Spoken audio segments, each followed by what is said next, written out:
ॐ भूर्भुवः स्वः तत्सवितुर्वरेण्यं भर्गो देवस्य धीमहि धियो यो नः प्रचोदयात्। ॐ शान्ति शान्ति शान्तिः. Namaskar my dear friends. This is 7th video on the life and teachings of Swami Brahamananda, a direct devotee of Paramahamsa Ramakrishna. This video starts from Maharaj. Swami Brahamananda says, Samadhi is generally classified as of two kinds. In the first, the Savikalpa Samadhi, one experiences the mystic visions of the spiritual form of God, while the consciousness of individuality remains. In the second, the Nirvikalpa Samadhi, a man loses his individuality and goes beyond the visions of the form of God. The whole universe disappears. Besides these two, there is yet another kind of samadhi called Ananda, blissful samadhi. If an ordinary man attains this experience, his body and brain cannot stand the intense ecstatic joy. He cannot live more than 21 days. One day, in the course of his teaching, Sri Ramakrishna spoke about the manifestation of Brahma as sound, the logos. Later, when I set for meditation, I took this as my subject, and it was not long before the sound Brahma was revealed to me. Sri Ramakrishna one day told me, once while I was meditating in the temple, screen after screen of Maya, ignorance was removed from my consciousness, and I saw a light more brilliant than a million suns. From that light there came forth a spiritual form, which again melted away into the formless. The body is the temple of God, and one should practice worship and meditation within it. When the consciousness merges into the Sahasrara, the 1,000-petaled lotus in the brain, the mind does not feel inclined to come back. There you realize that what is outside is also within yourself. There is a saying, he who sees God in the temple will not return, which means that a man attains a liberation as he realizes God within the shrine of his own heart.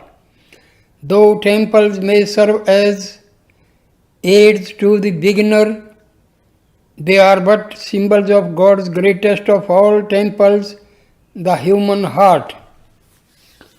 Between the eyebrows there is a third eye, the eye of wisdom.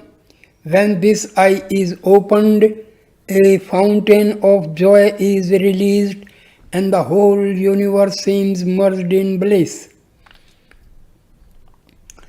Further, Maharaj says, within the palace of 7 gates, there dwells a king with whom a poor man begs an audience. The king's minister grants his request and leads him through the gates to the royal presence. At each gate there stands a richly dressed officer, and each time the poor man asks the minister if that is the king. The minister answers no each time until they have passed the 7th gate, and the king stands before them in all his splendor and beauty. Then no question is asked. The man recognizes his king, so it is with the Guru. Like the king's minister, he leads the disciple through the different stages of spiritual unfoldment until he leaves him with the Lord. But know this, there is no greater Guru than your own mind. When the mind has been purified by prayer and contemplation, it will direct you from within. Even in your daily duties, this inner Guru will guide you and will continue to help you until the goal is reached. Have an intense love for God, and the mind will remain always tranquil and pure. The earnest will to purify and steady the mind is to retire into solitude, control all cravings, and engage yourself in contemplation and meditation. The more you occupy the mind with holy thoughts, the greater will be your spiritual unfoldment. Just as a cow yields much milk when it is well fed, so when the mind is fed spiritual food, it will yield greater tranquility. Spiritual food consists of meditation, prayer, contemplation and japam. Another way to steady the mind is to let it wander, but to keep a steady watch over its wanderings. After a while, the mind itself becomes tired and comes back to find peace in God. If you watch your mind will in turn watch over you. It is good to rise early in the morning. The time best suited for contemplation is when night passes into day and when day passes into night. It is then that the Sushmana, the central nerve within the spinal column, becomes active and one breathes through both nostrils. As a general rule, we breathe through only one nostril at a time. This causes restlessness of the mind. Spiritual aspirants should observe when they are breathing through both nostrils. The Sushmana is active then, and those times are the most helpful to contemplation, and we should take advantage of them. Free your mind from cravings and attachments, practice spiritual disciplines, and your mind will become pure and steady. If a man does not struggle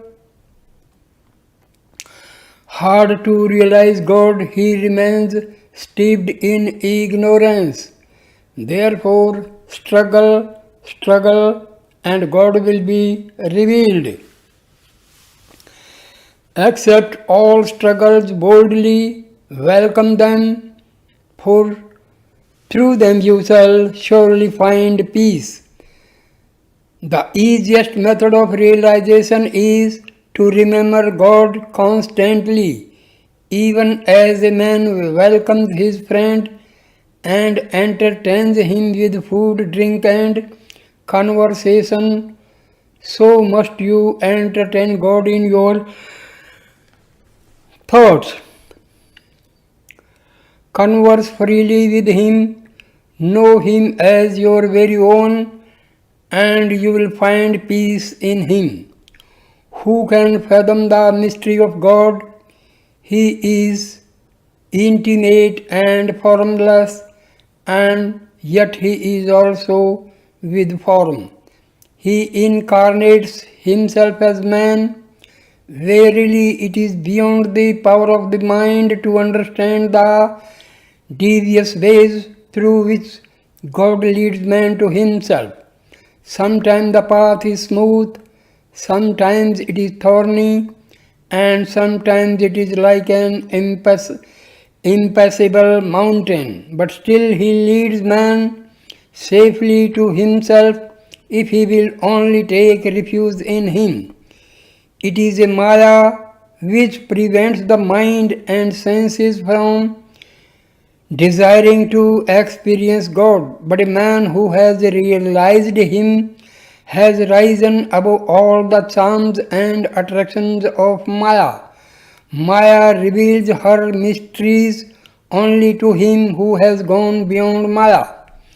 Being chained to Maya, man does not realize how great is his suffering as he wheels around the as he wheels around on the wheel of birth and death. The body decays day by day while man still sleeps in Maya, forgetting the sacred mission for which he was born. The one unique advantage of this human birth over all other forms of life is that it is by man alone that God can be realized. Therefore, forget the body and its comforts, sake of the delusion of birth and death, sake of the illusory peace of Maya, and find the real peace, the everlasting peace of God. Teaching number 8. Maharaj, Sri Ramakrishna used to say that a man will surely attain God if he possesses in an intense degree three kinds of love: the love a devoted wife feels towards her husband, the attraction the worldly man feels towards the world, and the attachment the miser feels towards his hoarded wealth. This means that the mind must be one-pointed and completely free of all desires but the desire to know and love God. Sri Krishna says in the Gita, "Give up all formalities of religion and take refuge in me alone. Surrender yourself wholeheartedly to God. Pray constantly with a pure, sincere heart. O Lord, I do not know what is good and what is bad for me. I am entirely dependent on you. Grant me what I most need for the spiritual life. Take me along the path which will lead me to the greatest good. Give me the faith and strength constantly to remember you and meditate on you."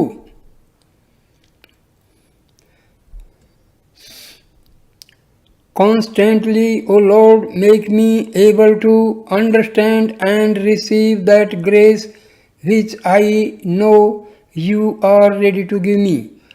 Know that your time on earth is but short and that your real home is at the lotus feet of the Lord.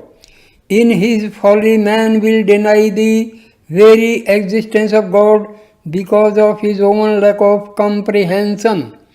He prefers to rely upon his own intellect, little realizing how unstable that intellect is.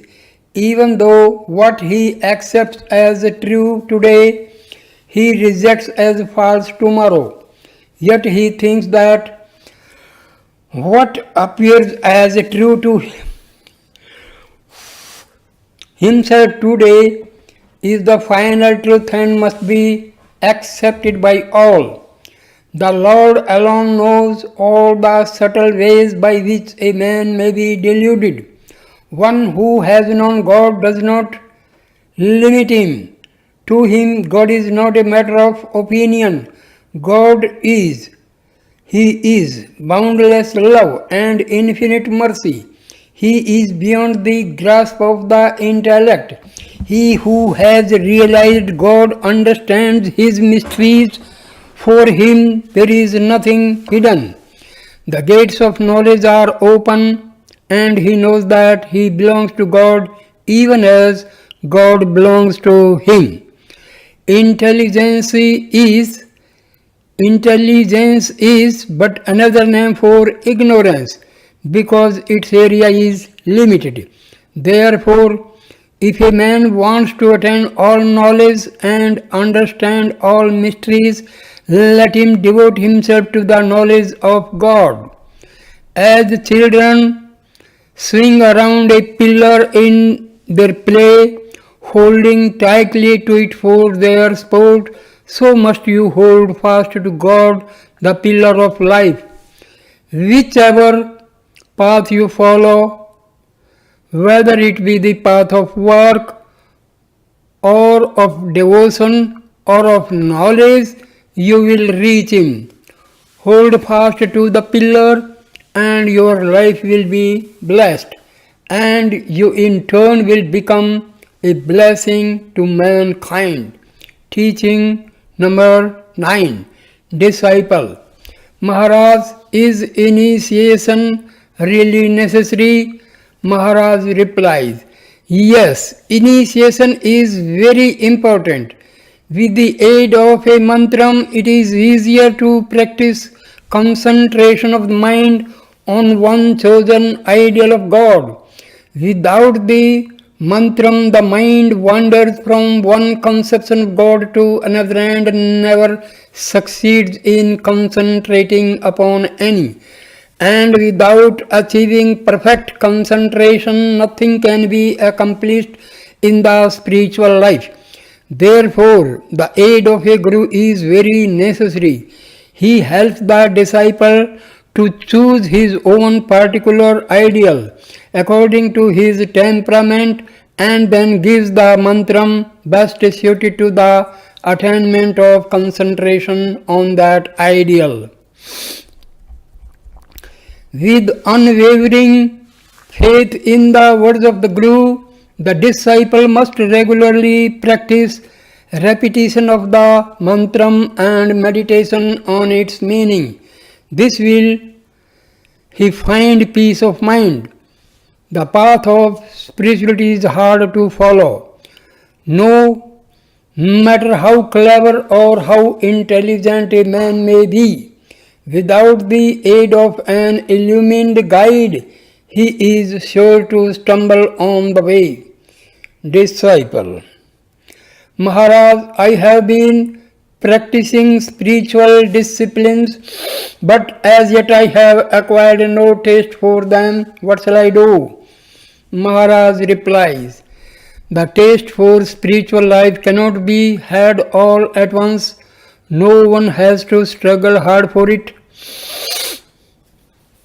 No, the taste for spiritual life cannot be had all at once. Note, one has to struggle hard for it. All our energies must be concentrated towards that one achievement. They must not be wasted in any other direction. Onward. Never be satisfied with your present state of growth. Try to create a burning dissatisfaction within yourself. Ask yourself, what progress I am making? None. And apply yourself ever more diligently to the task. Sri Ramakrishna used to cry out at the close of his day, O Mother, another day has gone, I have not seen you. Every night before you go to sleep, think for a while how much time you have spent in doing good deeds and how much time you have wasted, how much time you have spent in meditation and how much you have wasted in idleness. Make your mind strong through the observance of continence and the practice of meditation. A rich man employs a porter whose duty is to pause, strive hard to reach him and be free in this very life. The mind is to be raised step by step from the gross state to the subtle, then to the causal state, then higher still to the great cause. Mahakarna, and finally to Samadhi, highest illumination. Resign yourself utterly to the Lord. He is everything, there is nothing besides. Verily, all this is Brahma. Everything is His and His alone. Never be calculating. Is self surrender possible in a day? When that is achieved, everything is achieved. One must struggle hard for it. Existence is eternal. The span of man's life is at most 100 years. Give up the pleasures of these 100 years if you want to enjoy eternal life and with it eternal bliss.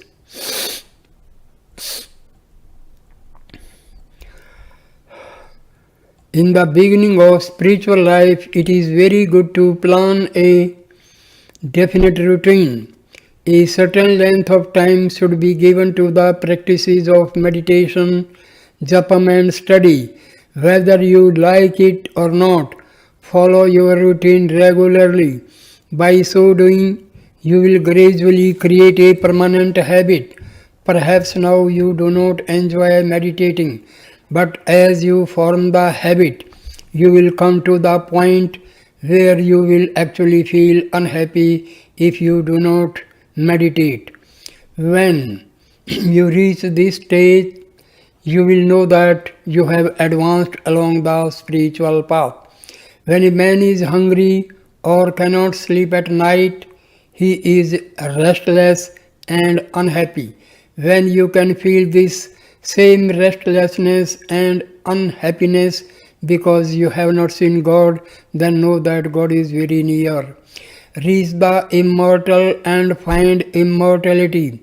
Then it will not matter where you are or what you are doing. Turn the iron into gold by the touch of the philosopher's stone. Then whether you bury it or keep it in a neat box, it will not matter. It will always remain gold. Sri Ramakrishna used to say, realize that you are one with Brahma, then do as you please. By this he meant, first attain love and knowledge, realize God, then it does not matter how you live or what you do. One who has reached this state can never take a false step. Many are the obstacles to a godly life. Therefore, it is necessary to pray earnestly to the Lord to remove these obstacles. Yearn for His grace.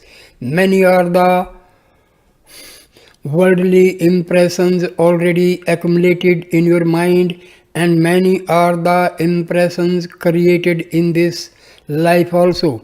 As you struggle against them, they will seem to grow stronger, so that He alone truly conquers them, who never loses sight of the ideal and never gives up the struggle.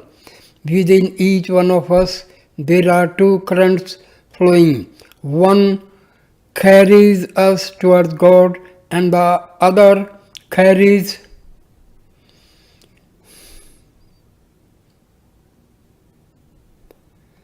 See that neither thieves, nor cows, nor sheep, nor any other intruder enter the compound. Man's mind is his porter, and the stronger the mind becomes, the better. The mind has also been likened to a restive horse. Such a horse may carry its rider along the wrong path, and only he who can hold the reins and check the horse can keep to the right path. Struggle on. Do you think that everything is achieved merely by wearing the girva cloth, ochre cloth of the sannyasi, or by the renunciation of hearth and home? What spiritual experience have you had? Time is flying. Waste no more time, for at most you have only another 3 or 4 years in which to struggle intensively. After that, your body and mind will grow weak and infirm, and your efforts will be limited. What can be achieved without diligence? You may think, let us have yearning, faith, and devotion first, then we shall begin our spiritual practices. But is that possible? Can we see the day before the break of dawn? When the Lord comes, love, devotion, and faith follow him as his retinue. Nothing can be achieved without spiritual discipline. Have you not seen what severe disciplines even the avatars, incarnations of God underwent? Has anything been gained without labor? What tremendous austerities were practiced by Buddha, Sankara, and others? What burning renunciation! Real faith cannot be had at the beginning. First realization, then faith. At first, the spiritual aspirant must pin his faith, blind faith, it may be, in the words of his Guru or some great soul. Only then can he advance towards the goal. Do you know Sri Ramakrishna's parable of the austere? The austere floats about on the surface of the water with its shell wide open, waiting for a little drop of the Swati rain, the rain which falls when the star Swati or Arcturus is in the ascendant. As soon as it gets the raindrop, it dives down to the bottom of the sea and there forms a fine pearl. Like the austere, you received the raindrop, you have the grace of your Guru. Now dive deep into the ocean of bliss and form the pearl. Let God be revealed.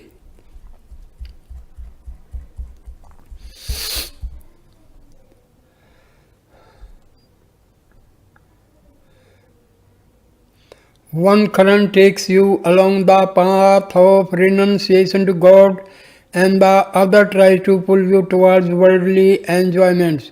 We must choose between them. As a result of this choice, we become either gods or brutes. The tempting objects of the world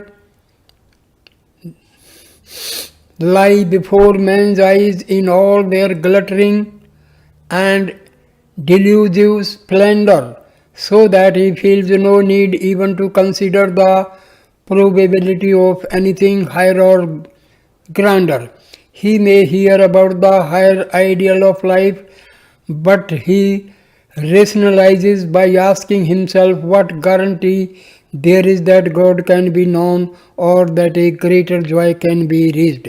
He sees no reason why he should give up today's pleasure for tomorrow's promise. Thinking thus, he jumps further into the fire until, burned and frustrated, he realizes his folly. Then he longs for peace, but often the longing comes too late. So enslaved has his mind become that even though he may earnestly desire to change his ways, he is helpless to do so in this life.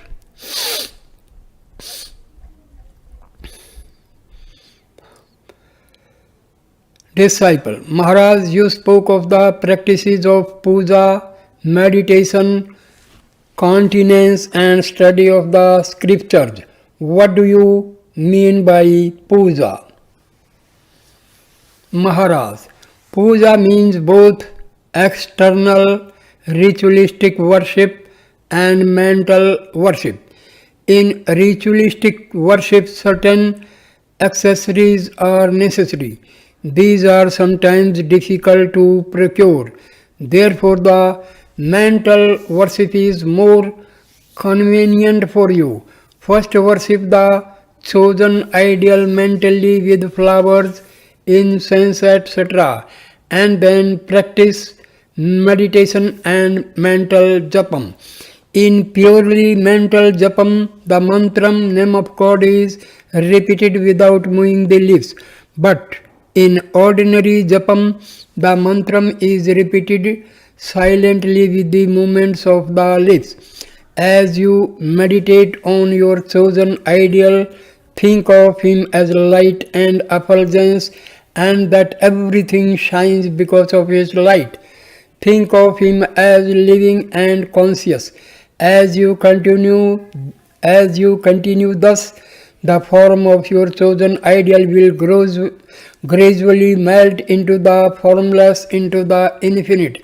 Then will follow a vivid sense of the living presence, until finally the eye of wisdom will open and the infinite will be directly perceived.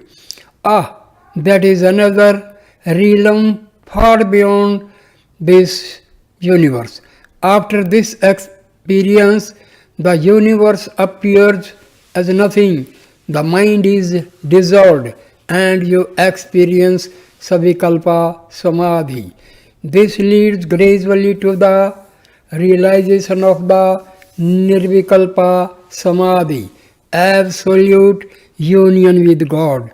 This experience is beyond all thought and speech.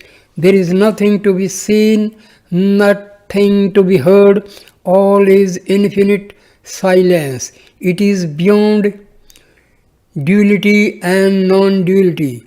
There are some who, having reached this state, look upon the body as an obstacle in the way of an unbroken spiritual experience and cast it off even while in samadhi. It is like breaking an earthen vessel. Sri Ramakrishna used to give the following illustration to explain this highest state of spiritual realization.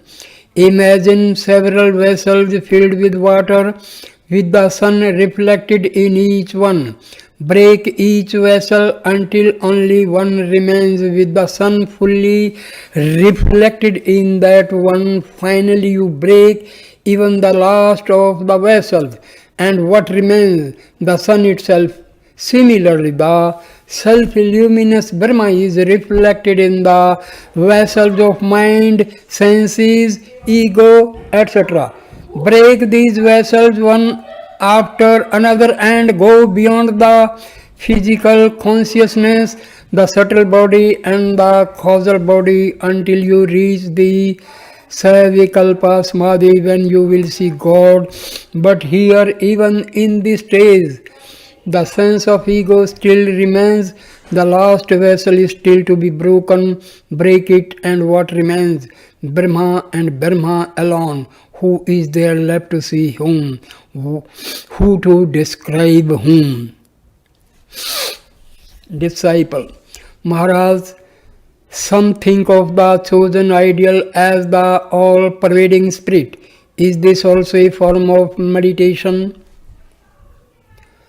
Yes, certainly. Maharaj, yes, certainly. Everyone should practice this meditation, but not at the beginning. This should be done only after some progress in spiritual life has been made. The presence of God must be realized everywhere. He who is personal and has form is also impersonal and without form. He dwells in all beings. He pervades land and water, hills and valleys, sky and stars. He pervades all things. Disciple. The scriptures speak of service to the Guru as a necessary means to spiritual realization. How far is this true, Maharaj? Service to the Guru is necessary at the preliminary stage, but later the mind itself plays the part of the Guru. The Guru must not be looked upon as an ordinary human being. His physical body is the temple of God. If one can serve the Guru with this idea always in mind, one acquires an intense love for him, which later develops into an intense love for God. Meditate upon the Guru in the Sahasrara, 1,000-petaled lotus in the brain, and then merge the form into that of the chosen ideal. Sri Ramakrishna said very explicitly at the time of meditation, The Guru appears before the disciple in vision. He points to the disciple's chosen ideal and says, "Look, there is your chosen ideal." Then he himself merges into the form of the chosen ideal. There is really no difference between the Guru and God. There are so many divine experiences. How can I tell you of them all? Follow the spiritual path earnestly and sincerely. Through religious practices, the mind will become pure and you will understand many truths. There is no limit to them. Lose yourself in God. Try to meditate within the shrine of your own heart. What that shrine is will be revealed to you as you continue the practice. Disciple. If the aspirant finds even a little joy in meditation, he is at once encouraged to proceed. Is not that so, Maharaj? Maharaj says, true, but in the higher spiritual state, there is neither joy nor sorrow, pain nor pleasure, existence, non-existence. The joy that you speak of is only a help during the period of spiritual practices. The boat needs a favorable wind to reach its destination, but when it once arrives, it no longer matters whether the wind is favorable or not. Joy is like that. Favorable wind, it helps the aspirant along the spiritual path. Knowledge, the knower, and the object known, these three lose themselves in the absolute. That is all the scriptures can tell us. What takes place after this, no one is able to describe. It is directly experienced only by one who practices meditation. Only God can know himself. Be a God, that you may know the infinite God. In that knowledge there is neither want nor fear. The very thought of such knowledge is uplifting. To live in God is pure joy. Some enlightened souls experience the one undivided existence. Then they know that the seeming multiplicity of the universe is God's divine play. They know that the infinite God is born as an avatara for his own divine sport. Once when Sri Krishna was dancing in ecstasy, one shepherdess said to another, "Look, my friend, the truth of Vedanta is dancing. Sri Krishna is the Supreme Brahma. He is the infinite, changeless spirit playing as man. Beyond this, there is yet another deeper and fathomless spiritual experience." Disciple. Not very well, Maharaj. I am very unhappy. My mind is so restless. I must have been born with some very evil tendencies which are now standing in the way of my spiritual practices. Maharaj. My boy, you must not talk like that. Try to practice japam at dead of night. If that is not possible, do it during the early hours of the morning. Perform prascharna. Waste no more of your valuable time. Lose yourself in prayer and meditation. Otherwise, how can the door to spiritual truth be opened? The spiritual aspirant should eat very little food after sunset. Begin by taking 3/4 of your usual amount. Then reduce the quantity to 1/2. In the beginning you may notice it, but the body will soon adjust itself and remain healthy and active. Maharaj then referred to the days when he practiced spiritual disciplines in the company of his brother disciples, when they took only one meal during the 24 hours. Maharaj. The aspirant should first learn about the spiritual path from some great soul and then follow it methodically.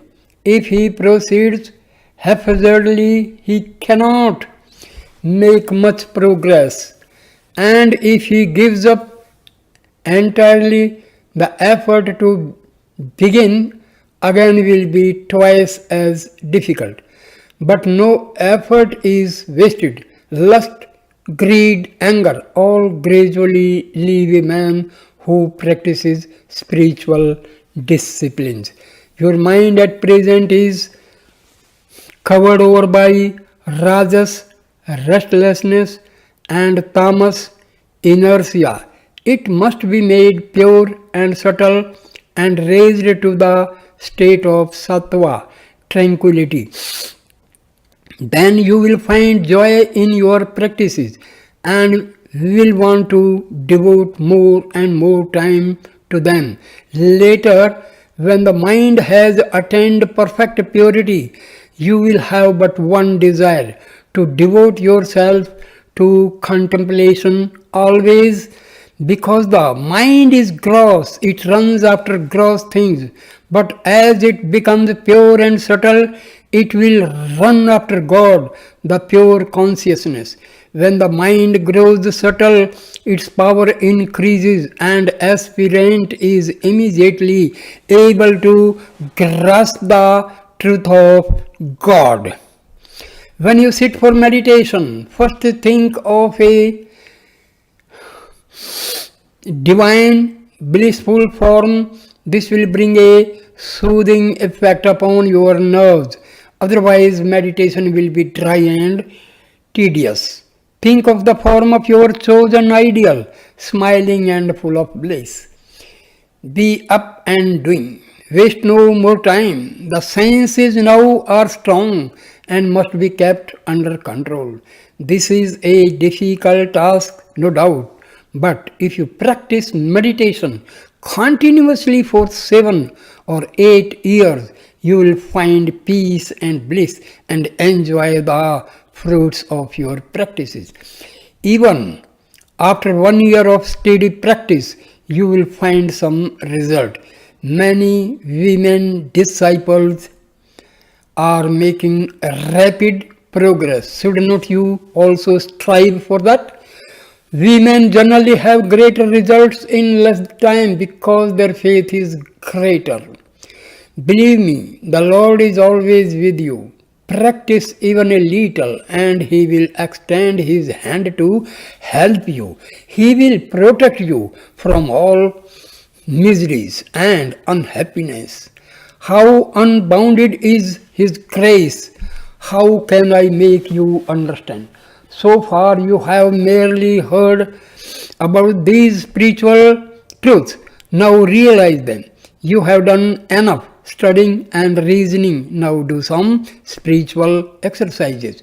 Choose that aspect of God which most appeals to you, and when you feel a growing devotion towards that one aspect, when you feel a steadfast love towards your chosen ideal, you will love God in all His aspects.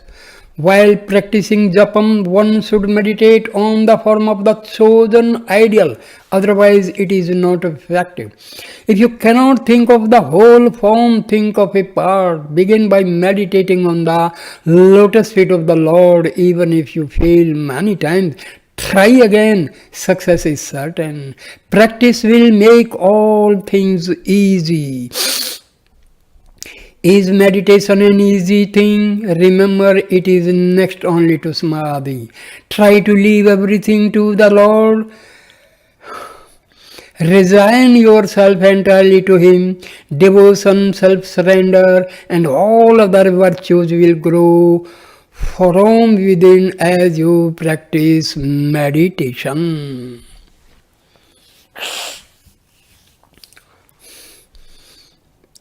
Teaching number 13. Maharaj, disciple asked, Maharaj, how can the Kundalini be awakened? Maharaj replies, according to some, there are special exercises by which the Kundalini can be awakened, but I believe it can best be awakened by the practice of japam and meditation. The practice of japam is specially suited to this present age, and there is no spiritual practice easier than this. But meditation must accompany the repetition of the mantram. Disciple.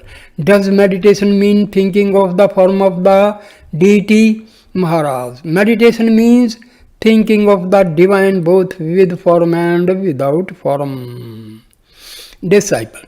Maharaj, does the Guru decide whether one should meditate on God with form or without form?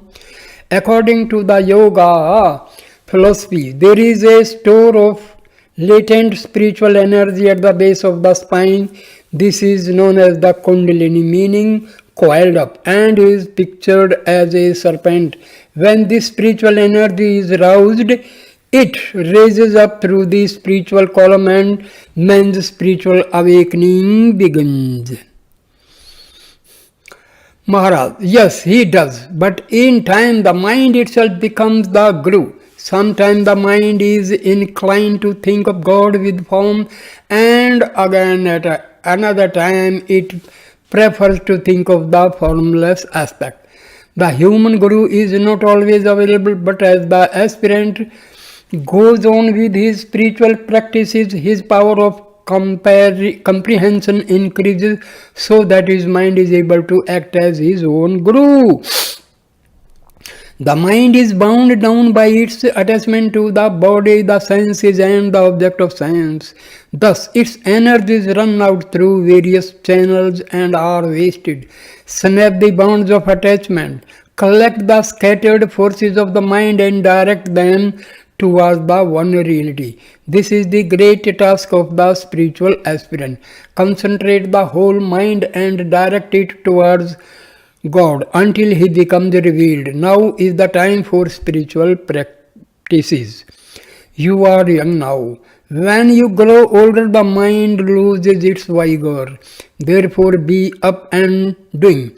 Begin your spiritual life this moment. Direct your mind towards God, either through japam or through meditation or through discrimination. Know that each of these means is equally effective. Take any one of them and drown yourself in the ocean of bliss. Ask no more questions. First do something and then ask questions. So, my dear friends, I end the video here. Thank you for watching and listening this video. Please like, comment and share the video and subscribe the channel. Thank you, my dear friend.